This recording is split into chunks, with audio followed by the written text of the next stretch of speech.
of an instant. Love takes us from strangers to intimate. Someday you might change what the distance is, but love can't be unmade once you witness it. Miracles science can't quite describe. Against all odds we arrive. Immaculate hearts and clean slate minds. Mysterious souls that keep poets inspired. Trust me, I know you don't even know.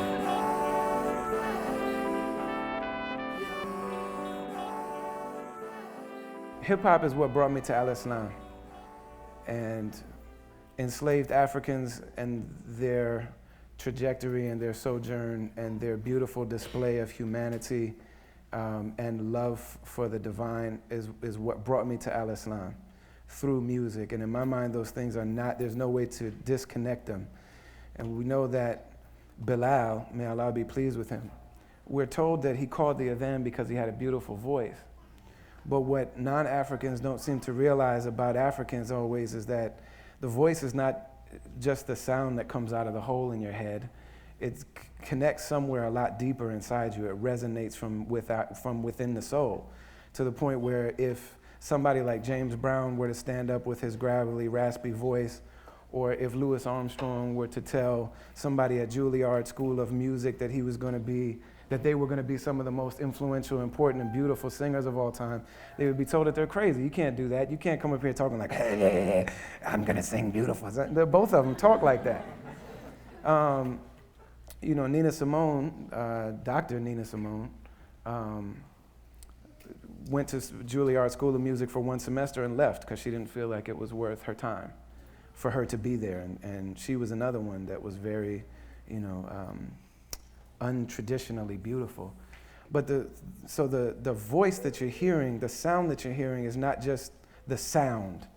I wrote a few bars recently that said, a voice ain't the sound coming out of the hole. It's from somewhere deep down inside of the soul, a deeper, darker place than you could possibly know. So wild ego won't allow you to go. If you create something better, nail it down to the flow, because they grasp everything except the concept of no.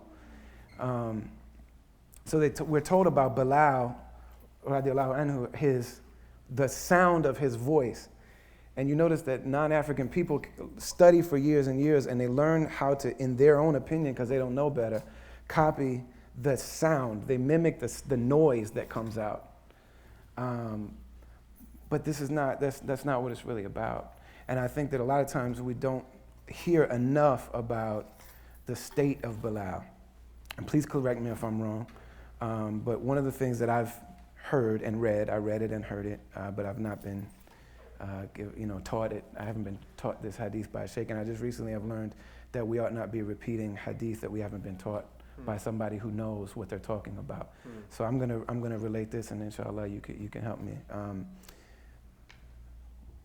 The story that I've been exposed to is that when our dear beloved Prophet Muhammad sallallahu alaihi wasallam was in paradise, that he heard footsteps in front of him, and he asked who that is, and they said it was Bilal. That's right.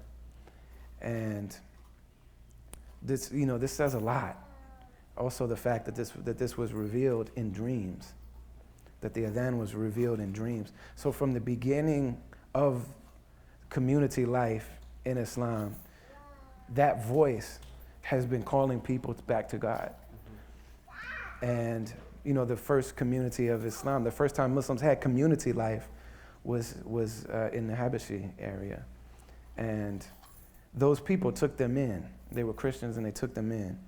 And they left Muslims behind them, people including the king, including the Najashi himself. And please correct me on this if I'm wrong, but I have read that when the Najashi passed away, the king of Abyssinia, who protected the Muslims from the Meccan aristocracy, that when he passed away, it was confirmed that he had become Muslim and that Rasulullah sallallahu alaihi wasallam stood and made janazah for him. That's right. And then obviously Al-Islam spreading through West Africa and some of the most amazing secrets of all time, that people like the Tijanis have taught us, and people like Dr. Omar have elaborated on so much, and people like our brother Amir Suleiman, who I believe also is our poet laureate. I believe that he is our, he's the closest that we probably will have to Rumi in our time. I believe that about him. And so these people that built Timbuktu and had great centers of learning, being stolen and being enslaved, and not enslaved in a way that the postmodern world knew about, where your physical body would belong to somebody, but your humanity was still left intact. But for people to be robbed of their names and language and religion and culture, and to not know who your parents are and to not know who your people are, and for it to be illegal for you to speak your language, and for literally everything to be done to remove a person from their concept of who they are. And there were great scholars who were taken into the slavery system and were enslaved. We know that two very important names in West Africa are Bilal and Abu Bakr. And I have been taught that the name Abu Bakr, and it's pronounced Bubakar, or like the sheikh in Babakir, that the reason why that name is, one of the reasons, obviously Abu Bakr, may Allah be pleased with him, is one of the greatest Sahaba, but he's the person that purchased the contract for Bilal. May Allah be pleased with him. And so these two names together have such great meaning and such great weight. They carry such great weight. And so the name Bubakar, when Africans were enslaved here, it became Booker. And the name Booker, like Booker T. Washington, is part of that collective consciousness because of a great scholar from West Africa whose name was Abu Bakr, and it became Booker. So Booker T. Washington, we don't know for sure if he comes from that lineage specifically, but that's his name. He's named after Abu Bakr. Another name was Bilali, which became Bailey in the American slave system, and it's believed that every enslaved African person who wasn't owned by a family named Bailey, but had the name Bailey, was a descendant of this amazing scholar named Bilali. And Frederick Douglass's mother was a Bailey. So there's a lot of evidence that some of these great individuals, some of these great minds that we've had, even in African American history, had direct lineage with Al-Islam.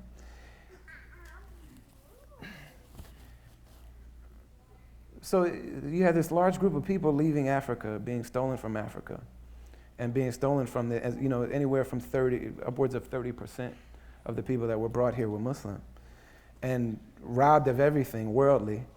And then very few campaigns that you read about of people to come and give them da'wah, to teach them the religion. But there's a natural desire in people to want Al-Islam. And so we had a really interesting, our community, and I'm from the community of Imam Warith Deen Mohammed, we had a really interesting entrance into the world of Al-Islam. And the only people that I'm aware of that came here to give da'wah to people were South Asian people from the Indian subcontinent. And they were people who, in the Muslim world, are seen as outside groups. The Ahmadiyyas in particular came, and a lot of the jazz musicians that became Muslim, it was because of outreach from the Ahmadiyya movement. And we know that the person who actually started the Nation of Islam, who started the Nation of Islam? Does anyone know who started the Nation of Islam? Yeah, W.D. Farad. It wasn't the Honorable Elijah Muhammad. A lot of people think that. Actually, Farad was traveling in Detroit selling silk, and as he would get into people's homes, and then he would start telling them about your original language, your original names, your original culture, your original language. And he was a man of Indian descent. And some people say that he was associated with the Ahmadiyya movement as well. And if you see the way that he taught the brothers to dress, and the Maulana Muhammad Ali Quran, the green Quran that people have in the Nation of Islam, would make it seem as though that was the case. And it was actually Elijah Muhammad's wife, Clara, who accepted first. That the Honorable Elijah Muhammad was having a really difficult time. He had come from Sandersville, Georgia, which is the same place that Berry Gordy came. And they both came around the same time from Sandersville, Georgia to Detroit, and built the empires, the most significant African-American organizations that have ever existed. The most significant religious one being the Nation of Islam, and cultural reform one being the Nation of Islam, and Motown. Alhamdulillah. And so this was the only outreach that was given. And it's been very interesting to me that some of the things that I've been learning is on the Indian subcontinent, the amount of time that it took for people to make the transition from being primarily Hindu to being Muslim. And there were many interesting incarnations of Islam along that path. And another thing that I've also learned from studying Arabic is that there's an entire way of speaking Arabic that is unique to that part of the world. Like calling the azan and making wuzu and and reading hadiths and all these kind of things. And it's very interesting that I see these things in our community as well. And so Imam Warith Deen Mohammed, when he was young, he was to inherit the Nation of Islam from his father. And the idea at that time was a response to the gods that we're shown in American culture, in American life. Whether we see gods like Spartacus and these strong European white men out killing everybody, or the fake pictures of Jesus on the walls. We're given the idea that God is a white man. And so the Nation of Islam said that God is in fact a black man, and that these teachings are well known to anybody that actually cares enough to learn them. Imam Warith Deen Mohammed, when he was young, was in the house alone. He tells the story of being in the house alone when he was about 7 years old. And we know that age 7 has a significance in our tradition. And his parents left him home alone. And he was looking at the picture of Farad, and he's actually named after Farad. The Wallace D was Farad's name, and nobody ever knew what that D stood for. He had many names, but nobody ever knew what the D stood for. And he prayed. He says that he prayed to Allah. He says, if we're not understanding you correctly, then make me to understand you correctly. And he went on to lead the largest transition. A lot of times we talk about Malcolm X, and I love the way that Malcolm is starting to be celebrated in our community. But there's still a major disconnect because we discuss Malcolm as if he exists in a vacuum and like he just appeared out of nowhere, and as if Allah just inspired him as one person to do what he did. The reality is that his teacher in the actual religion of Al-Islam was Imam Warith Deen Mohammed. And there's a audio clip that's on YouTube, and I can send it to you, and I don't know if you have a mailing list, but it's 1959. So 6 years before Malcolm leaves the Nation of Islam, and 15 years before Imam Warith Deen Mohammed was given control of the Nation of Islam, Malcolm is introducing Warith Deen Mohammed in the Mosque number 7 in Harlem. And he stands up and he says, he's going to teach us about the spiritual side of our religion. And he stands up and he recites Al-Fatiha for the people. He recites Surah Al-Ikhlas for the people, Arabic dua for the people. And he's teaching pure Al-Islam to the people in 1959. And it wasn't until 65 that Malcolm wanted to leave. And Malcolm had several reasons for wanting to leave. Some of them were religious and spiritual. Others were organizational. Others were political. Others were that his aspirations had outgrown the structure he was in. So when he decided to leave, Imam Warith Deen Mohammed told him the only way out of this thing is in Sunni Islam, is in Orthodox Islam, traditional Islam. It's the only way out. There's no way you can go after the Nation of Islam. It's the only place. And when Malcolm left the nation, he started 2 organizations. One was the OAAU, the Organization for African American Unity, and the other one was Muslim Mosque Incorporated. One of them was to be the organizational structure to get people out in the street, and the other one, Muslim Mosque Incorporated, was the religious one. He wanted, and what his desire was for Malcolm to run the OAAU, the political side, and he wanted Wallace, Imam Warith Deen Mohammed, to run the religious side. And he actually was frustrated with the Imam when he didn't leave, because he didn't feel like it was wise. He said, they're going to kill us and then everything stops. Whereas if we work within this thing, then we can still end up where we need to be, inshallah.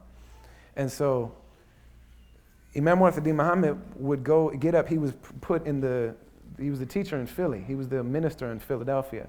And he would stand up on Sundays and he would teach pure Islam to the people. And word kept getting back, and actually the Honorable Elijah Muhammad was in a situation where he had to put him out of the Nation of Islam several times. Also, much like Malcolm, Imam Muhammad went to prison for refusing the draft. He actually went to prison in Minnesota, where I'm from, and it was very difficult to get him to come to Minnesota because he had been to prison there. But so, this connection between Malcolm and the Imam, this connection between Malcolm and the community. And so in 1975, when Bilal and Islam passed away, it was well known, and Imam Warith Deen Mohammed was voted in and ratified, and it was the largest conversion, mass conversion in recorded history that I'm aware of. And in a very, very short period of time, less than 100 years, the Nation of Islam started in 1930. The things that I have studied about the Indian subcontinent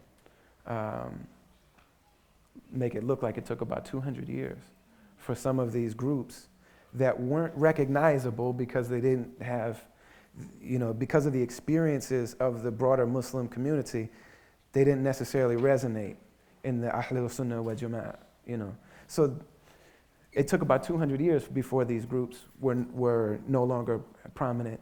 And so it's very interesting to me that from 1930 until now, that we're not even 100 years into this thing. And it's just very, very important to me. It's very important to me, and I feel like it's very important to our community, that there were people in America fighting not only for al-Islam. When some folks came to America from predominantly Muslim countries, they would change Rahman to Ray, and they would change Muhammad to Mo.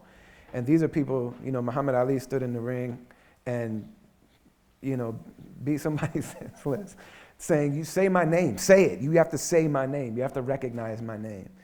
And then the civil rights marches and things are what led to the immigration acts that allowed people to come here, and that put it on the American consciousness that you can't discriminate against people, and that to test what these freedoms that are in the Declaration of Independence, what they actually mean. So the reason why we have why it's known that, if you're discriminating against somebody, you better do it without saying it, because if you say it, it's in the collective American psyche that you're not able to act like that that's not a way that you ought to act, and that's not a way you ought to do things. So much of what we have is because of these people who come from Africa and who were enslaved in America and who had a yearning and a desire for al-Islam, and who have existed even until today, relatively alone, in a vacuum. And we've talked about this, so I'm not saying this to you, but yeah, there's a big disconnect that I've noticed nationally, and I do notice it here in the Bay as well, that there's a large body of amazing scholarship and amazing work and amazing, incredible history that these people are our predecessors and our ancestors in the Deen. And so that's very important to me. And so I carry that with me. I bring that with me where I go.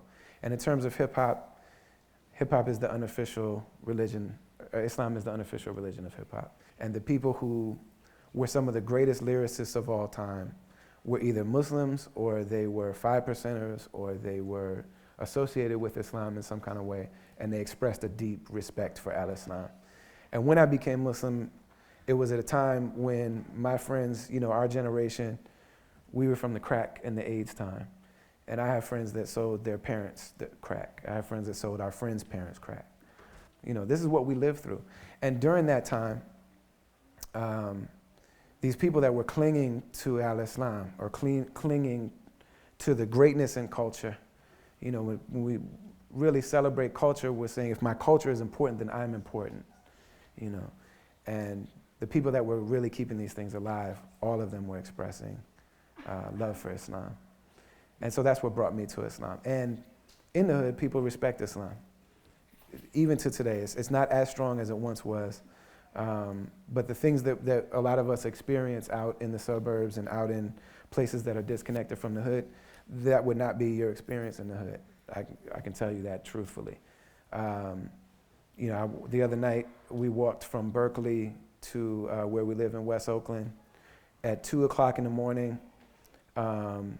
Me and my son with his kufi on, our kufis on, and a Muslim sister, and people just completely gave us deference. We walked down the street and people are doing whatever they're doing, and they kind of put it away for a second and let us pass the entire way. People love Al Islam. And even in African American speech patterns, it reminds me a lot of the way Arabic is. Are y'all gonna go to y'all's house? This conjugated like an Arabic sentence. Seriously, like you know what I mean? And I have a notebook, and I want to write them all down. But I just have been keeping these where I'm like, man, I just keep thinking of all of these things, you know, that are, I don't be doing so and so. That's conjugated like how Arabic sentences are, you know what I mean? Are conjugated, because be means present and future. You know what I mean? It's mudare. Right. You know what I mean? That's be. It's amazing to me, and. You know, so many of these things exist. So I just say all of that, and inshallah, I wish I would have said it more quick and more eloquent. Right. But I say that because anytime that I'm welcomed anywhere, I bring my community with me. And I bring the people who, and those people were given little amounts of Arabic. Nobody, like I said, to this day, nobody has really come and taught us much. There have been a few people who on their own, Imam Siraj Wahaj is one of them, who was a student of Imam Warith Deen Mohammed, came out of the Nation of Islam, and asked Imam Muhammad's permission to go and study. And Imam gave him permission, and when he came back, he said, you can be the Imam in Brooklyn. And that Masjid Taqwa was Imam Muhammad's masjid, in Imam Muhammad's association. And Imam Siraj Wahaj was the Imam there. And Imam Muhammad was taking the people through transitional stages to the tradition of Al-Islam. The biggest, vast tradition of Islam, Al-Islam, is enormous.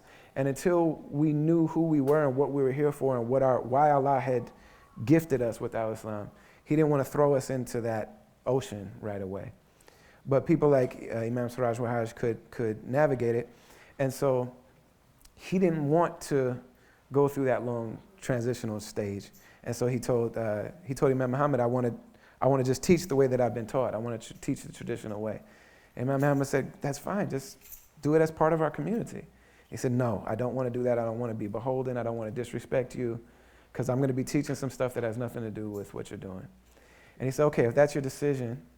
This is only a few years after the nation of many of these people had left the nation. So they still had a mentality that if he disobeyed Imam Muhammad, that they might go see him. And so Imam Muhammad flew out to Brooklyn and made a presentation to the people and said that this is what Imam Siraj is doing. I support him. He's doing the right thing. If you'd like to continue to come and be his student, then be his student. If you'd like to be my student, be my student. If you'd like to be both of our students, be both of our students. And so I just have this feeling wherever I go that I can't ever get any kind of props without giving props to the people that got me here, that put me here. Some of us are here as your fans. Some of us are here as your friends. How did you navigate being an artist? Because you're not, there's like Muslim artists that are like just perform for Muslims. And then there's like artists that are Muslim but perform for the mainstream. And I know that you perform for Muslims, but as I understand it, the majority of your performance for the mainstream. Yeah. And I'm kind of a fan of yours. And I listen to the lyrics, and I trip on how you've been able to kind of talk about deeply, political and to a very real extent spiritual topics in your music, but you're going to places and you're in the mainstream in ways that many so-called devout Muslims, places they wouldn't even go, or worlds that they might not see. And all the while, as I'm hearing you say, you're maintaining a dedication to learning.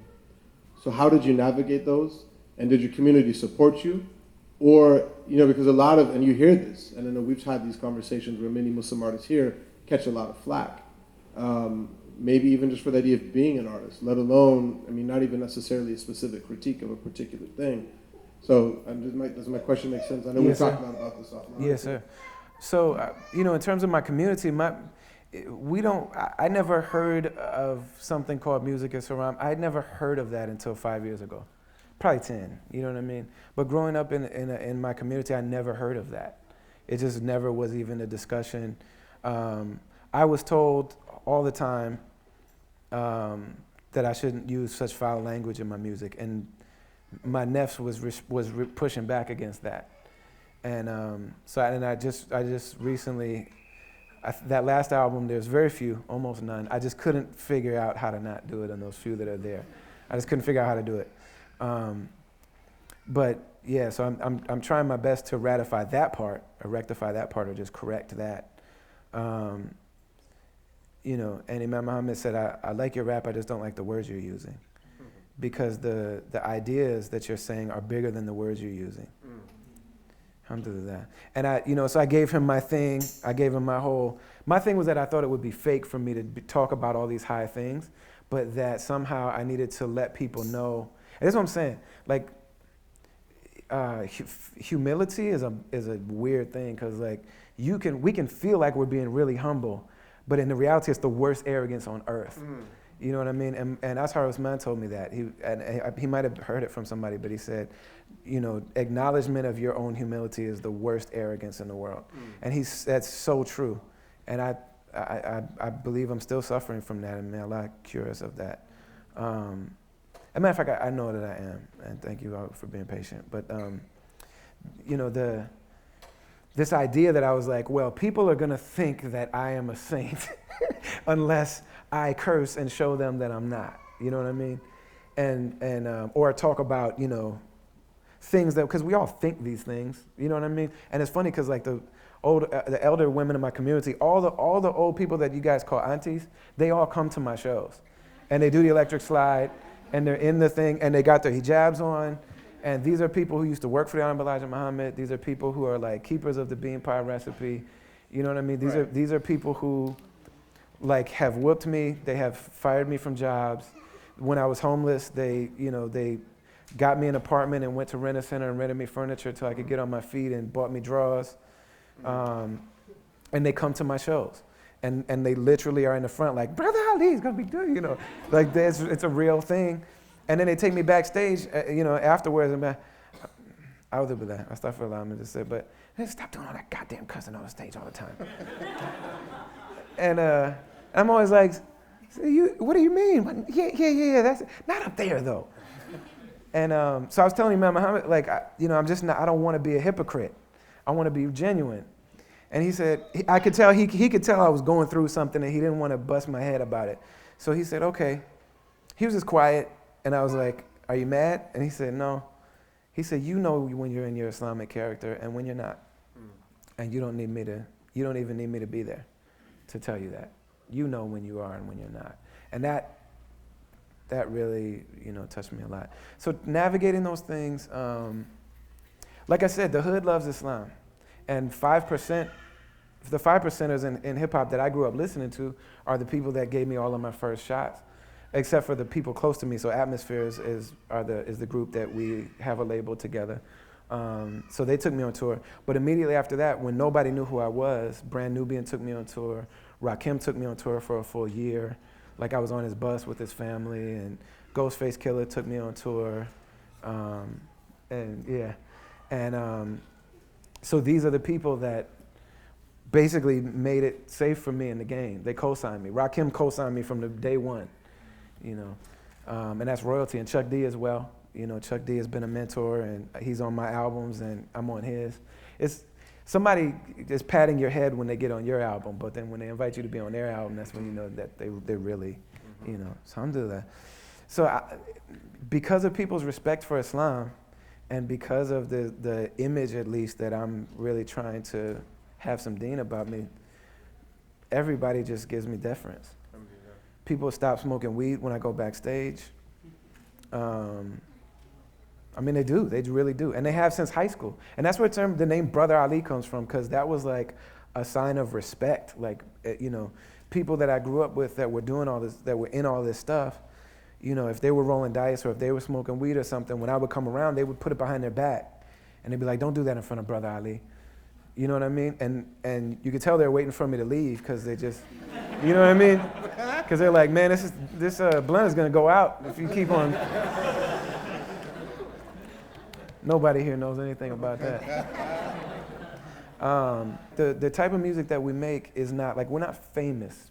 Like, I know famous people. Like, I've been in public with famous people, and everybody knows them whether they like them or not. But the people that, you don't know about what we do unless you're you're into it, you know what I mean? And so wherever I go, people are just, you know. Is it like hip hop and underground hip hop and a subset of how would it be like classified? I would say it's a subgenre even of underground hip hop, but I think it's the largest element of underground hip hop at this point. Yeah. Well, we love you. We love Chris and Joe, and welcome both you brothers as well. Alhamdulillah. You guys want to hear him drop something?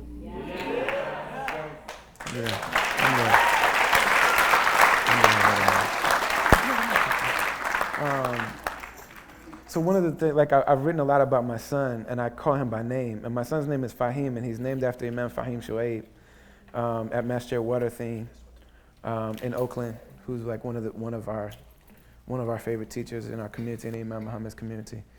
And so I've written about him off and on, and all of the stuff with his mom. Like I put it all out in the music, so everybody hears everything. And so it's kind of a like reoccurring theme. So when he was 4, I left his mom, and I said, I will never stop being sorry that your home got broken. Feel like I owe you for the road that I chose, but I believe things happen the way they're supposed to. You'll always be right here wherever I go. I was right there for your first breath. Used to lay you on my chest when you slept. I fed you, raised you, read to you, bathed you. I ain't trying to hold that over your head. I'm saying thank you. God put you in this world for me to teach you. Sometimes I gotta not be popular to reach you. But if sometimes I gotta not be popular to reach you. I can't remember the rest. I said about going on tour. Yeah, talking about going out of town. If I ever feel that it hurt us as friends, swear to God, I'll never tour again. Yeah. So that's the way it started, and there's more to that song that I can't remember now. But then I wrote another one just about the difficulty, both of dealing with the trauma that's in our community that's generational through his family and with him. So I said, I started by addressing his mother, and I said, I never told the world that the first time I toured, I came home to find little man had been ignored. 2 years old, got a hold of water you had boiled and burned his little head and face up while you snored. You were afraid of bringing him to the hospital because 2 weeks ago your mom called the cops on you. Child Protection paid a visit, ruled that the crib was unfit to raise kids in. I was working 12-hour days at the gig then. You were unemployed, all null and void. I ain't trying to pretend to be Sigmund Freud, but ain't you supposed to have instincts when it comes to the boy? I called a cab and took him to county hospital. They shaved hair and burnt flesh off his skull. I stayed over there, kept him overnight to fight infection. I slept sitting up in a chair directly next to him. I just knew you would join us, but instead, hopped on a bus, went home and went to bed. That's the very moment I divorced you in my head. God might forgive you for that. I never did. Fahim, we could see the throne from here. I may never sit there, but brother, you're the heir. Pull up a chair, let Pop bend your ear. Here, baby, dry those tears. I know you wonder why your mother does the things that she do. Well, it's not because she doesn't love you. It's because she grew up in something they call foster care. That's when strangers raise you. Your mom's not there. Imagine how she felt when she was your age, going from place to place, never feeling safe, never having love, never feeling faith. She probably thought the world was a big, scary place. Where was her mommy at? Well, that's kind of sad. She used drugs to forget the problems she had. They had a new one back then they called crack. Once she tried, there was almost no coming back. She couldn't be the mommy she wanted to be. She was chasing a high, all in the street. I won't tell you no lie. Real is all I be. I believe only the truth can set you free. There's a whole lot of pain in your bloodline. There's a whole lot of strength in the sunshine. Lean back, let the new day greet you as you're standing on the shoulders of a people who've been beat down and treated unequal. But the prayer that they made now has reached you. It's plain to see it's true. Beautiful Prince, I wish they could see you. Dear Blacks, I wrote this one the other day because we're in Fruitvale Station. Dear Black son, there's people you never met who fear and hate you for something that you never did. And these people are so self-convinced, sometimes they pull a trigger, call it self-defense. And in that sad insanity, their fear is realer to them than your humanity. But that's their problem, it's not yours. Listen to your pop for a second.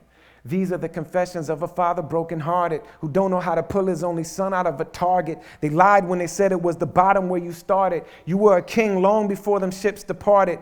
You are not confined by anybody else's crimes. You don't need to answer for what happens in their minds. And you don't need existence to exist with you don't need permission to exist with the divine. You don't need permission from no one, including me.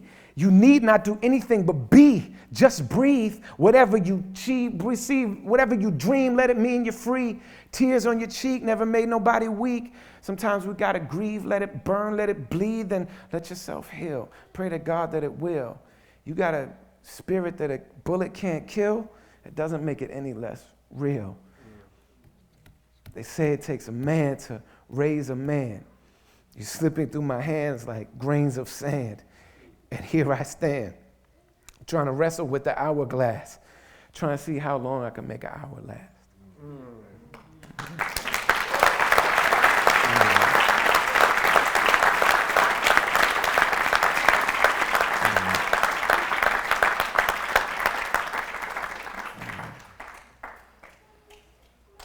What do you feel like? How do you feel? Is there anything, anybody want to hear anything? Not you. Oh, yeah. Oh, that's very appropriate. Alhamdulillah. So,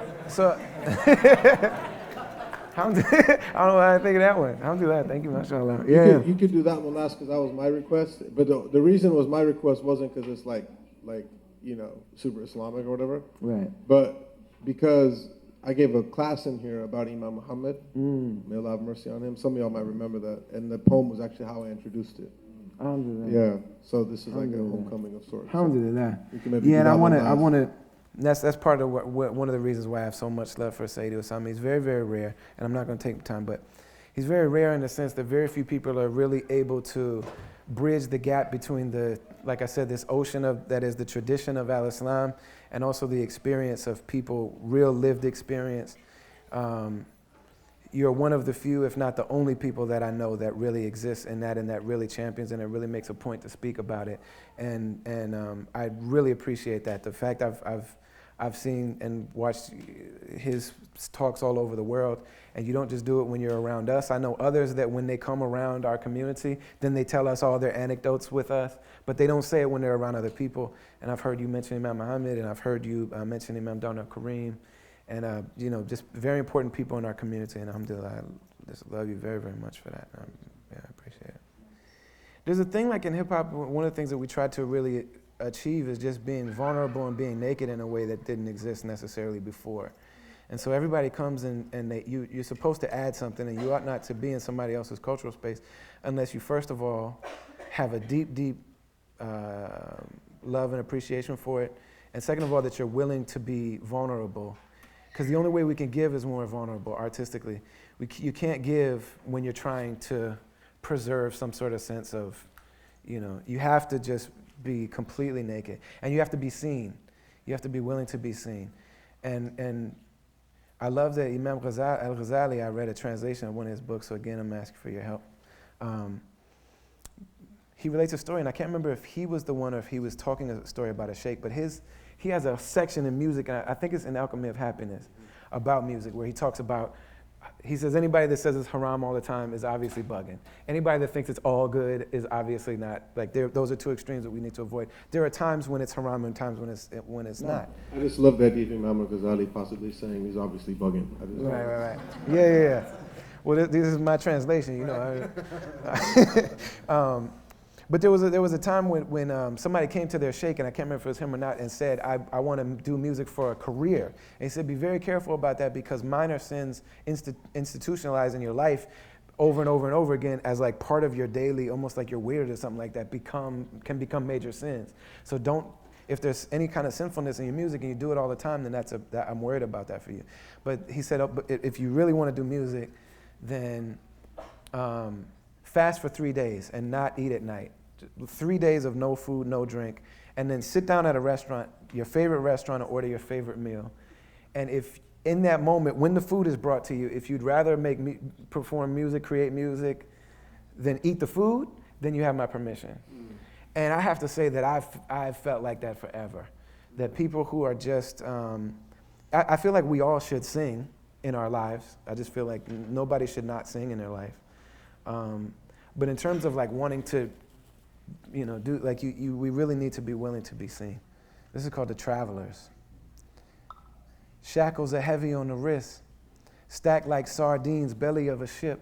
Live in your own, being seasick, cracked across the back with a thick leather whip. Salt water burns through your wounds. Women are starving with babies in their wombs. On your hands and knees trying to cry, God please. Exhausted, your voice is too weak to speak. Neighbors and strangers are dying beside you. Your decaying bodies you're tied to. Cling tight to your fight for survival. Wonder if your tribe will ever try to find you. Arrive somewhere new, the air is cold. You can see your breath and you're barely clothed. Your first time ever seeing snow is sleeping next to it on a hard dirt flow. Go from can't see in the morning to can't see at night. Work till your hands bleed white. Your native language you can't recite. Murdered on sight if you try to read or write. You bend all your life and can't see the light. It gets painful to stand upright, right? And your eyes bear the sight of your wife being pulled out your shack and brutalized at night. You only taste joy when babies are born, which became an occasion to mourn, separated, torn from your celebrating arms. Then as quickly as they came, they were gone. Sold away from your farm, this is all they've known. Never heard stories from home, they forget your name, the culture from which you came. Teaching it'll get you slain. Praying to your God will get you the same. Tortured to near death lest you complain. No choice left, you sing through the pain. Pray that your suffering wasn't in vain. End of your chain, the end of your life, your grandchildren born with no end in sight. So you muster up all of your might and your last breath comes out, fight. This is actually true. Stop and imagine that's you. Now know you're not imagining. Unravel the truth. Ask just who is it happening to. Everything that the passengers do, the driver experienced too. So if humanity is one, then we all get burned when it's hell that we're traveling through. Trapped, the other side now. Trapped in a history we don't understand. Can't remember how this blood got on our hands. Never been taught about the ugly past. Expecting God not to punish man. Our ancestors bought us control. We realize now that the price was our soul. Got me living in an empty shell. Prison guard that inherited a cell. Desperate to find my place. Emptiness lies behind my face. Flowers only die in a vase. A heart only dies encased in this lie we call race. We hear the song, but we can't sing along. Something's really wrong, can't put our finger on. Terrified to admit it's wrong, as we're living in the ruins of a legacy that still lives on. Our identity is hinged upon a miserable myth we've been taught since we're born. Till we mend what was torn, the debt of sin lingers long after the victims moan. This is also actually true. Now stop and imagine that's you. Except you're not imagining, unravel the truth and ask just who is it happening to. Everything that the passengers do, the driver experienced too. So if humanity is one, then we all get burned when it's hell that we're traveling through.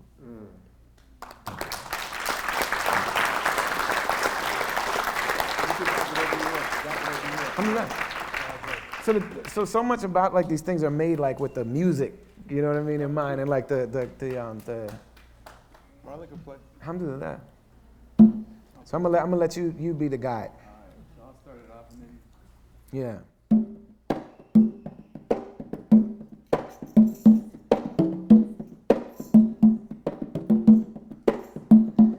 Best believe the Quran influenced all of my songs. Fans run tattoo them all on their arms. Wanna travel, be there every time I perform. Me on the ground, tell me how's that wrong? Who would have thought? Just giving them the truth from my heart, both the ugly and the beautiful part. Put the food for thought, let them chew it apart. And they all crowd around me and my movement would start. And how you gonna hate me for being what God made me? It's not a shame, I ain't saying it playfully. They relate to the joy and the pain in me and seeing me make it be, watching a slave get free. Holler like Bilal in the tower. Hayya al-falah, Allah's the power.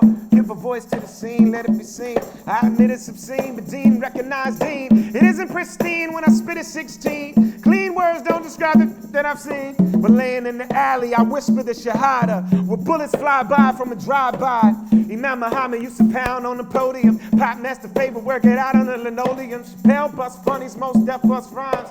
Muhammad Ali is the greatest of all time. Good Lord made me what I am when I play this game for keeps. Got to use what I have to get what I want. All the dream of God is his dream. And the good Lord made me what I am, and I play the hand I'm dealt. Says sometimes the hardest thing to be in this world is just yourself. Some spiritual happen when them hands get to clapping. Can you tell me what language do you laugh in? Human reaction and smiles and cries. What religion are the tears when they're falling from your eyes? Probably seen the sun rise hundreds of times, but let a painter paint it or a poet describe the very moment where heaven and earth might collide. God let the breath of life come outside.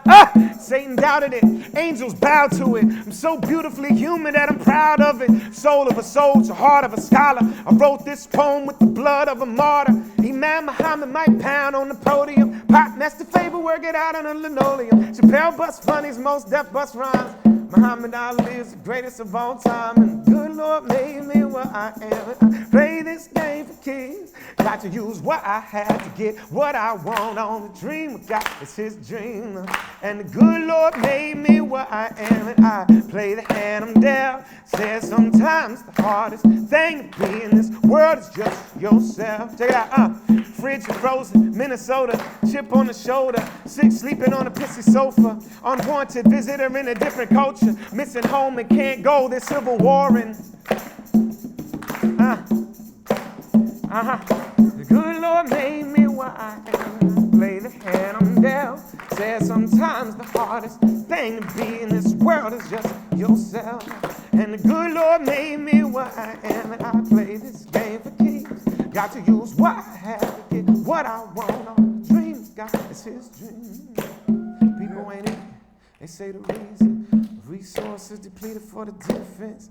I'm offended by these authentic lies. Should have been retired. Let me identify. You never get me quiet. My people been inspired. I'm the little fire flickering within the ride. Feel it vibrate, shake awake a sleeping giant. Keep them vibrant and vital, re-energize them. Our time surviving, our shine is blinding. They cry with violence, demonizing. Guys on the wrong side of right find us frightened. Pray lightning strikes twice, ice on their islands. Isis, Osiris, Christ in his likeness. Day of resurrection, bringing life to the life. Tear the wall down, pull the crown off a tyrant. Rebuild, gentrify the planet for the righteous. He who sacrifices for the greater good, elevate them where they should to the title of your highness. Only tribe surviving is the pious.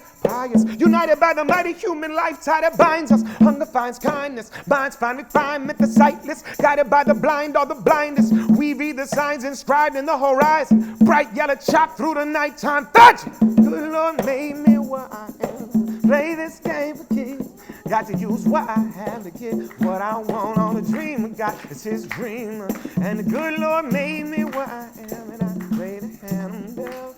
Says sometimes the hardest thing to be in this world is just yourself.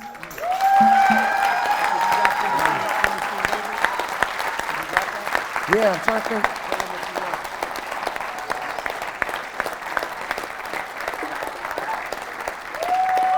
Alhamdulillah. So I have a song called Philistine David, and I was commissioned to write it. Good Lord, I was commissioned for Good Lord too. Azhar Usman told me to write that song. And Philistine David was a movie about Jimmy Carter. He put out a book called Palestine, Peace, Not Apartheid. And he did a tour for this book. And there was a movie, a documentary. The man that made Silence of the Lambs did a documentary about his book tour. And they used a song that I have called Forrest Whitaker as the theme song for Jimmy Carter, because he's going around all these places and people are so like terrible to him. And so he said, could you make something about Palestine? And I can't remember the first word. If I could remember the first lines of the song, I could remember the whole song.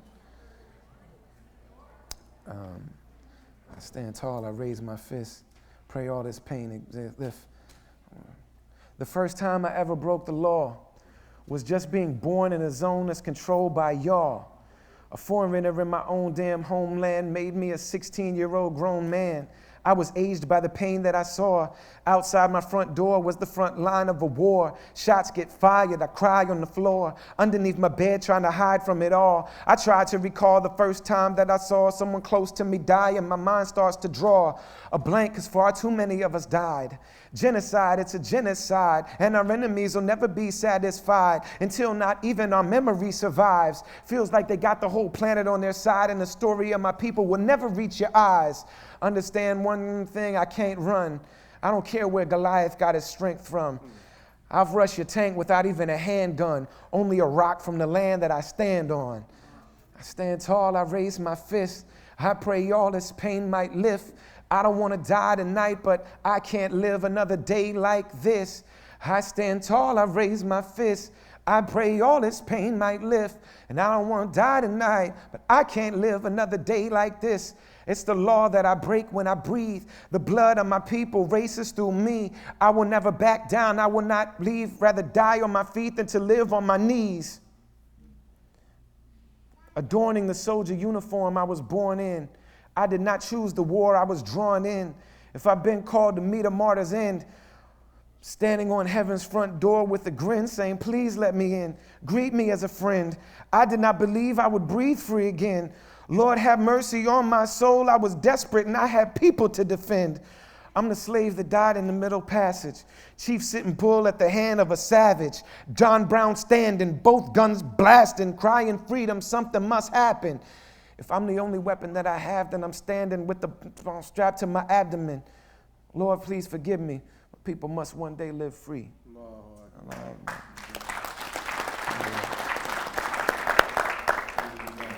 As we close, want to again thank you, and it was an honor to have you. We would only ask, and I ask on behalf of the community, that you overlook any of our shortcomings if we haven't received you as your very esteemed visit is due. Please overlook our shortcomings, and I hope and pray that as you finish your program at Zaytuna, that Allah makes it easy for you. We have a final tomorrow.